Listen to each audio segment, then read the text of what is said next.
এই শোন না, চাল বারণ তো, যা তো দোকান থেকে গিয়ে 2 কেজি চাল নিয়ে আয় তো। টাকা দাও। যা গিয়ে বাবার কাছে নেগা। ও মা, বাবার কাছে কত টাকা নেব? 500 টাকা নেবে চালে। শোন না, বাবার কাছে কি বল 1000 টাকা দিতে, ঠিক আছে?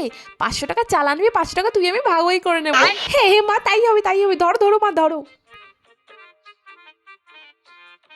বাবা, 1000 টাকা দাও। কেন, কি করবি? মা বললো চাল আনতে 1000 টাকা বাবার কাছে নিতে, দাও। চাল আনতে 1000 টাকা? কই গো, শুনছো? ও মা, বাবা তোমাকে ডাকছে। কি হলো কি? যাচ্ছি যাচ্ছি। কি হয়েছে কি হয়েছে? কি গো, মেয়ে কি বলছে? চাল আনতে তুমি নাকি 1000 টাকা নিতে বলেছো? গত সপ্তাহে তো 500 টাকা লেগেছিল, এই সপ্তাহে 1000 কেন? 1000 টাকা? এ কি রে, আমি তো তোকে বললাম যে বাবার কাছে গিয়ে 500 টাকা নিয়ে চালটা গিয়ে নিয়ে তুই 1000 টাকা চেয়েছিস কেন বাবাকে? হ্যাঁ, মাটা আমাকে ফাঁসিয়ে দিল তাহলে।